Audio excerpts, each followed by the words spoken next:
जय श्री कृष्ण। राधे राधे। आशा करती हूँ कि आप सभी लोग खुश होंगे, स्वस्थ होंगे, मस्त होंगे। आप सभी लोगों को करवा चौथ की हार्दिक शुभकामनाएं।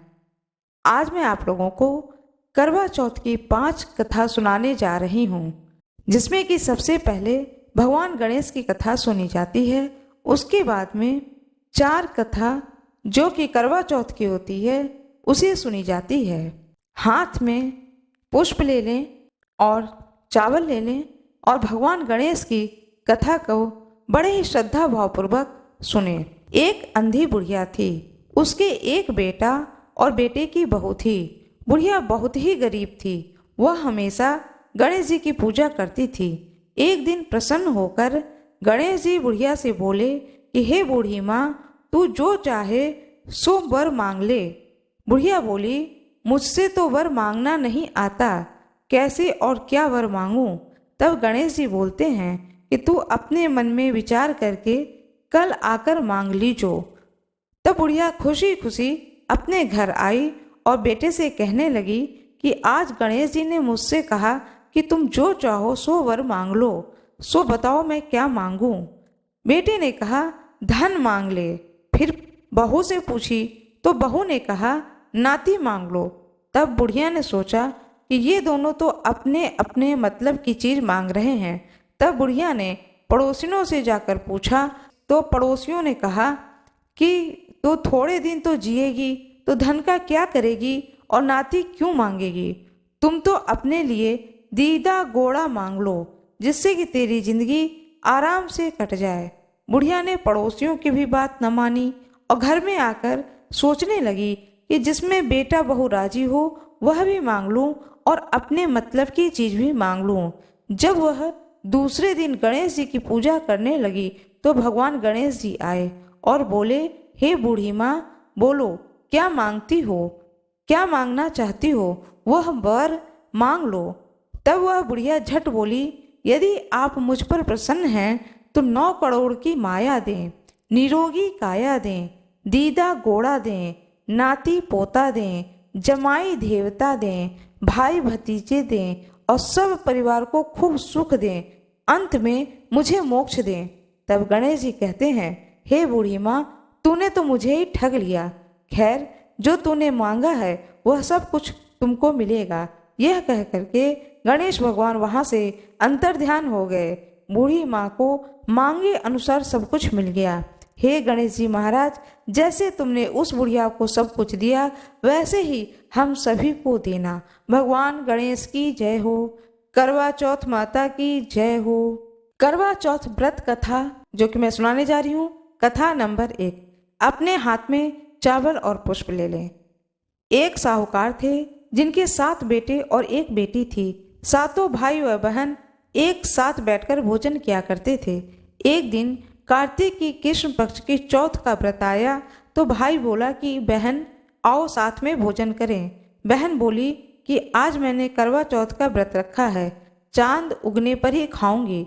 तब भाइयों ने सोचा कि चांद उगने तक बहन भूखी रहेगी, तो एक भाई ने दिया जलाया, दूसरे भाई ने छलने से लेकर उसे ढक दिया और नकली चांद दिखाकर बहन से कहने लगे कि चलो चांद उग आया है, अर्घ दे लो।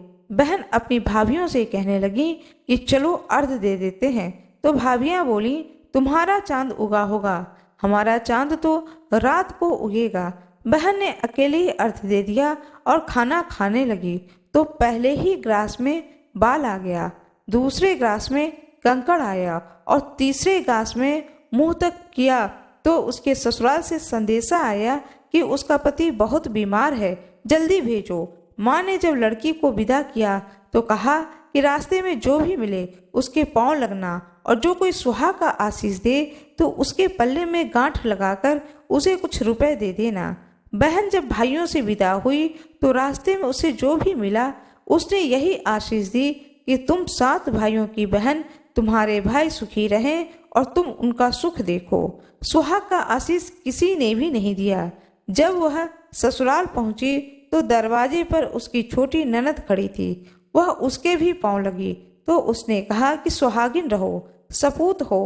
बहन ने यह सुनकर पल्ले में गांठ में बंधी ननद को सोने का सिक्का दिया। जब भीतर गई तो सास ने कहा कि धरती पर पति पड़ा है। वह उसके पास गई, उसकी सेवा करने के लिए बैठ गई। बाद में सास ने दासी के हाथ से बची खुची रोटी भेज दी। इस प्रकार समय बीतते बीतते मृगशिरा मार्गशीर्ष की चौथ आई तो चौथ माता बोली, करवा ले लो, करवा ले लो, भाइयों की प्यारी बहन करवा ले लो। लेकिन जब उसे चौथ माता नहीं दिखाई दी तो वह बोली, हे माता, आपने मुझे उजाड़ा है तो आप ही मेरा उद्धार करोगी, आपको मेरा सुहाग देना पड़ेगा। तब उस चौथ माता ने बताया कि पौष की चौथ आएगी, वह मेरे से बड़ी है, उसे ही सब कहना, वही तुम्हारा सुहाग वापस देगी। पौष की चौथ आकर के चली गई, माघ की चली गई, फागुन की चली गई, चैत्र की चली गई, बैसाख, जेठ, आषाढ़, श्रावण, भादो की सभी चौथ आई और यही कहकर चली गई कि आगे वाली को कहना।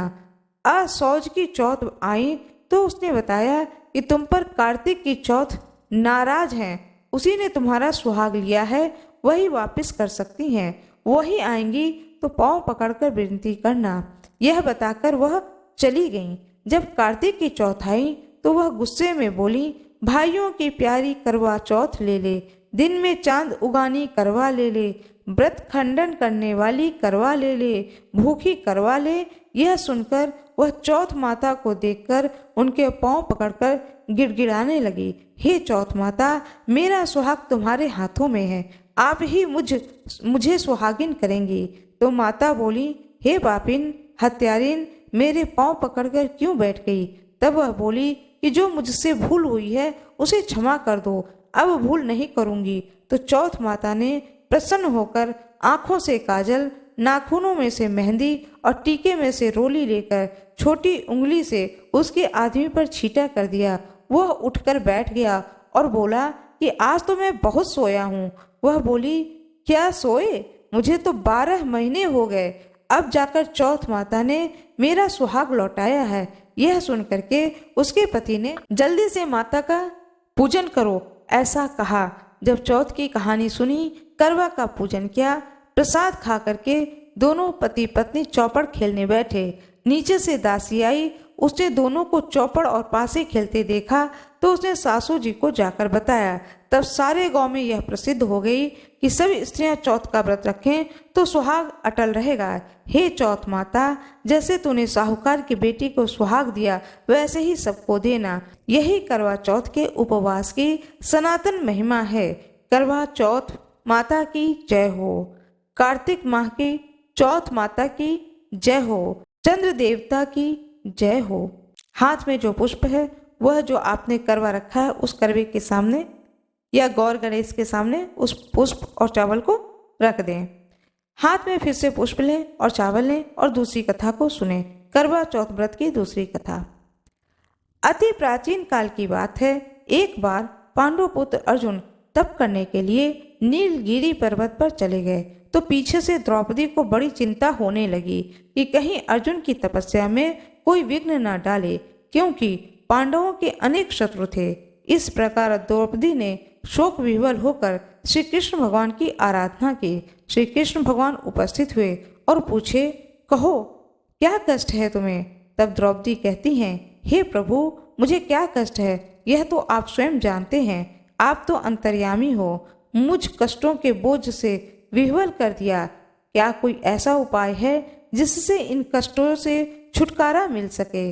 भगवान श्री कृष्ण मुस्कुराकर बोले, हे महाभाग, तुम्हारा प्रश्न तो अति उत्तम है। यही प्रश्न एक बार पार्वती जी ने शिव जी से किया था। तब शिव जी ने पार्वती जी को करवा चौथ व्रत का विधान बताया था। तब द्रौपदी बोली, हे प्रभु, करवा चौथ व्रत की जानकारी मुझे भी दीजिए और उसकी कथा कहिए। तब श्री कृष्ण भगवान एक पल सोचने के बाद बोले कि दुख और सुख जो सांसारिक है, माना जाता है कि प्राणी में उसमें सदा ही लिप्त रहता है। मैं तुम्हें अति उत्तम करवा चौथ की कथा सुनाता हूँ, इसे ध्यान से सुनो। प्राचीन काल में गुणी, विद्वान, धर्मपरायण वेद शर्मा नाम का एक ब्राह्मण रहता था। उसकी पत्नी का नाम लीलावती था। उसके 7 महारथी पुत्र तथा एक वीरवती नाम की पुत्री थी। उसकी आंखें नील कमल के समान और मुख चंद्रमा के समान था। विवाह योग्य होने पर वेद शर्मा ने एक विद्वान ब्राह्मण के साथ उसका विवाह कर दिया। एक बार पुत्री ने अपने भौजाइयों सहित कार्तिक कृष्ण पक्ष चतुर्थी का व्रत किया। सायंकाल स्नान कर सभी ने भक्ति भाव से पूरी पूजन सामग्री से गौरा जी का पूजन किया तथा अर्घ देने के लिए चंद्रोदय की प्रतीक्षा करने लगे, किंतु चंद्रोदय से पूर्व ही वीरवती को क्षुधा ने बाध्य कर दिया और वह बेहोश हो गई। इससे उसके स्नेही भाई अत्यंत दुखी हुए और उन्होंने छल से पीपल की आड़ में कृत्रिम चंद्रमा बनाकर दिखा दिया। लड़की ने अर्घ देकर भोजन कर लिया। भोजन करते ही उसके पति की हृदय गति बंद हो गई। इससे दुखी हो उसने पुनः शिव जी का पूजन 1 वर्ष तक निराहार रहकर किया तथा वर्ष के समाप्त होने पर करक चतुर्थी का व्रत किया। तब इंद्राणी वहां पर देव कन्याओं के साथ करक चतुर्थी का व्रत करने आईं और स्वयं वीरवती के पास आईं। तब ब्राह्मण पुत्री ने उनसे अपने दुख का कारण पूछा। इंद्राणी ने बताया कि तुमने करवा चौथ का जो व्रत किया था उसमें चौथ दर्शन से पूर्व भोजन कर लेने से यह कष्ट मिला है। तब उस लड़की ने अंजलि बांधकर विनय की कि इससे मुक्त होने का कोई उपाय बताइए। इस पर इंद्राणी ने कहा कि अब तुम विधि पूर्वक इस करवा चौथ का व्रत करो तो तुम्हारे पति पुनर्जीवित हो जाएंगे। वीरवती ने ऐसा ही किया, जिसके प्रभाव से उसका पति जीवित हो गया और वह अपने पति के साथ आनंद पूर्वक रहने लगी। भगवान श्री कृष्ण ने कहा, हे द्रौपदी, यदि तुम भी इस व्रत को करोगी तो तुम्हारे सभी संकट टल जाएंगे। श्री कृष्ण भगवान के इन वचनों को सुनकर द्रौपदी ने यह व्रत किया और पांडव सभी क्षेत्रों में विजयी हुए। इस प्रकार सुख और सौभाग्य, पुत्र पौत्र आदि धन धान्य के इच्छुक स्त्रियों को यह व्रत विधि पूर्वक करना चाहिए। भगवान श्री कृष्ण की जय हो। चौथ माता की जय हो। करवा चौथ की जय हो। आपके हाथ में जो पुष्प और चावल है इसे गौर गणेश के ऊपर चढ़ा दें। फिर अपने हाथ में पुष्प लें और चावल लें। करवा चौथ की व्रत कथा को सुने। कथा नंबर 3। एक ब्राह्मण परिवार में 7 बहुएं थीं। 6 बहुओं के मायके वाले बहुत अमीर थे। इसी कारण ससुराल में उसका बड़ा मान था, परंतु छोटी के मायके में कोई न था। वह घर का सारा काम काज करती, सबकी सेवा करती, पर कोई भी उससे प्यार नहीं करता था। सभी लोग उसको धुतकारते थे। तीज त्योहार पर भी जब उसके मायके से कोई न आता तो वह बहुत दुखी होती थी। हर वर्ष की तरह इस वर्ष भी करवा चौथ का व्रत आया। अन्य बहुओं के मायके से उसके छोटे भाई करवा लेकर आए, किंतु छोटी के मायके में यदि कोई होता तो करवा लाता। सास भी छोटी को खड़ी खोटी सुना रही थी। वह दुखी होकर के घर से निकल पड़ी और जंगल में जाकर के रोने लगी।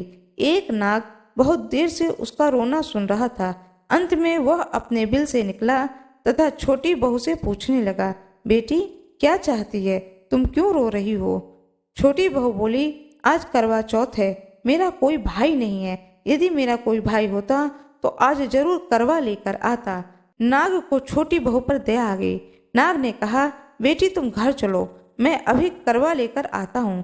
थोड़ी देर बाद वह नाग बहू के ससुराल पहुँच गया। ससुराल वाले इतना सामान देखकर चकित हो गए। सास भी प्रसन्न हो गई। सास ने प्रसन्न मन से छोटी बहू को नाग देवता के साथ भेज दिया। नाग देवता ने छोटी बहू को अपना सारा महल दिखाया और कहा, जितने दिन चाहो आराम से रहो, मन चाहा खाओ, मन चाहा पहनो, पर एक बात का याद रखना, सामने रखी नांद में कभी मत खोलना। छोटी बहू सारा समय महल में आराम से काटती, पर नांद के बारे में उसकी उत्सुकता बढ़ती जाती। एक दिन जब घर में कोई न था, उसने नांद को उठाकर देखा तो हजारों छोटे छोटे सांप के बच्चे इधर उधर रेंगने लगे। उसने जल्दी नांद को ढक दिया। जल्दी में एक सांप की पूंछ नांद के नीचे आकर कट गई। शाम को नाग के आने पर छोटी बहू ने अपनी गलती को स्वीकार कर ली। नाग ने भी उसे क्षमा कर दिया। जब छोटी ने ससुराल जाने की इच्छा की तो नाग ने उसे धन और रत्न आदि देकर विदा किया। छोटी बहू के ससुराल में अब उसकी बड़ी इज्जत होने लगी। जिस सांप की पूंछ कटी थी उसे सभी बंडा कहकर तंग करते थे। एक दिन उसने अपनी माँ से पूछा कि मेरी पूंछ कैसे कट गई। तब माँ ने कहा कि छोटी बहू के नाद उठाने और जल्दी में रखने से ही तुम्हारी पूंछ कट गई। तब वह बोला कि मैं छोटी बहू से बदला लूंगा। माँ के बहुत समझाने पर भी वह एक दिन चुपचाप छोटी के घर जा पहुंचा और मौका पाकर उसे काटने की सोची। वहाँ छोटी बहू और उसकी सास में किसी बात पर बहस हो रही थी। छोटी कसम खा खा कर कह रही थी कि मैंने ऐसा नहीं किया। वह कह रही थी कि मुझे बंडा भैया से प्यारा कोई नहीं है, उन्हीं की कसम खाकर कहती हूँ मैंने ऐसा नहीं किया। बंडा भाई ने जब सुना तो सोचने लगा कि जो मुझसे इतना प्यार करती है मैं उसे ही काटने आया हूँ। वह चुपचाप घर से चला गया। माँ ने पूछा ले आए बहन से बदला। वह कहने लगा माँ बहन से कैसा बदला। तभी बंडा भाई वह छोटी बहन हुए। भाई प्रतिवर्ष चौथ के दिन करवा लेकर के जाता। वह बहन बड़े प्यार से करवा चौथ का व्रत करती थी।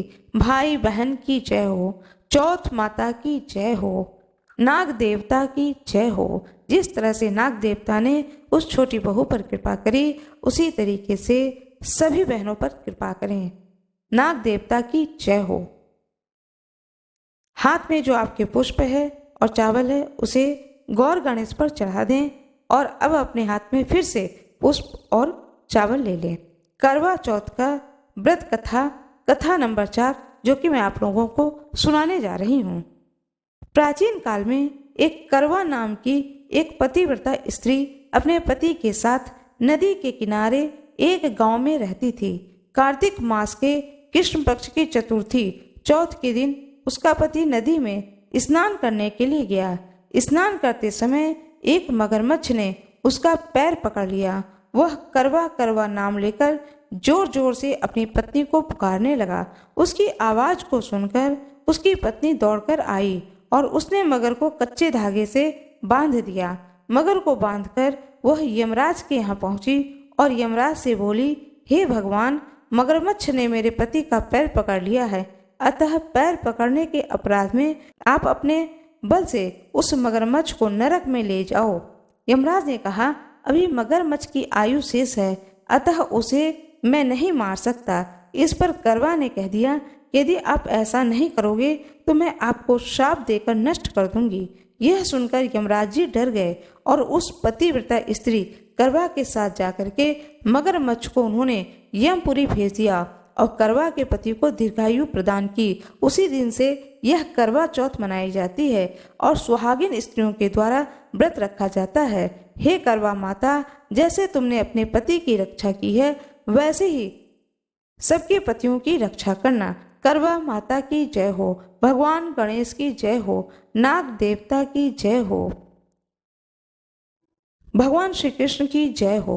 आपके हाथ में जो पुष्प और चावल है उसे गौर गणेश पर चढ़ा दें। इस प्रकार से मैंने आप लोगों को करवा चौथ की 5 कथाएं सुनाई हैं।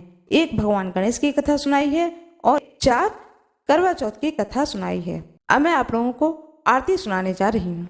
जय गणेश जय गणेश जय गणेश देवा, माता जाकी पार्वती पिता महादेवा, पान चढ़े फल चढ़े और चढ़े मेवा, लड्डून को भोग लगे संत करें सेवा। जय गणेश जय गणेश जय गणेश देवा, माता जाकी पार्वती पिता महादेवा, एक दंत दयावंत 4 भुजाधारी, मस्तक पर सिंदूर सोए मूस की सवारी। जय गणेश जय गणेश जय गणेश देवा, माता जाकी पार्वती पिता महादेवा, अंधन को आंख देत कोढ़िन को काया, बाझन को पुत्र देत निर्धन को माया, दीनन की लाज रखो शंभु सुत वारी, कामना को पूर्ण करो जाओ बलि हारी। जय गणेश जय गणेश जय गणेश देवा, माता जाकी पार्वती पिता महादेवा, सूर श्याम शरण आए सफल की जय सेवा, जय गणेश जय गणेश जय गणेश देवा। भगवान गणेश की जय हो। जय शिव ओमकारा भज शिव ओमकारा। ब्रह्मा विष्णु सदाशिव अर्धांगी धारा। जय शिव ओमकारा। एकानन चतुरानन पंचानन राजे। हंसासन गरुणासन वृषवाहन साजे। ओम जय शिव ओमकारा। दो भुज चार चतुर्भुज 10 भुज अति सोहे। तीनों रूप निरखता त्रिभुवन जन मोहे। ओम जय शिव ओमकारा। अक्षमाला वनमाला मुंडमाला धारी। त्रिपुरारी कंसारी करमाला धारी। ओम जय शिव ओमकारा। श्वेतांबर बागंबर पीतांबर अंगे। ब्रह्मादिक सनकादिक भूतादिक संगे। ओम जय शिव ओमकारा। कर के मध्य कमंडल चक्र त्रिशूलधारी। सुखकारी दुखहारी जगपालन हारी। ओम जय शिव ओमकारा। ब्रह्मा विष्णु सदाशिव जानत अविवेका। प्रणवाक्षर में शोभित प्रणवाक्षर में शोभित ये तीनों एका। ओम जय शिव ओमकारा। त्रिगुण शिव जी की आरती जो कोई नर गावे। कहत शिवानंद स्वामी कहत हरि हर स्वामी। मनवांछित फल पावे। ओम जय शिव ओमकारा भज शिव ओमकारा। बाबा जय शिव ओमकारा। हे चौथ माता, पूजा करने में कहीं भी कोई भूल चूक हुई हो तो उसे आप क्षमा करना। हम आपके संतान हैं, अपने संतान को क्षमा करना। इस प्रकार से क्षमा मांग लें। मेरा ये वीडियो कैसा लगा कमेंट बॉक्स में ज़रूर बताएं। वीडियो को लाइक ज़रूर कर दीजिएगा, चैनल को सब्सक्राइब कर दीजिएगा, बेल आइकन दबाना न भूलिएगा। इसमें आपका कुछ भी लॉस नहीं है, इसलिए बेल आइकन जरूर दबा दीजिएगा। धन्यवाद।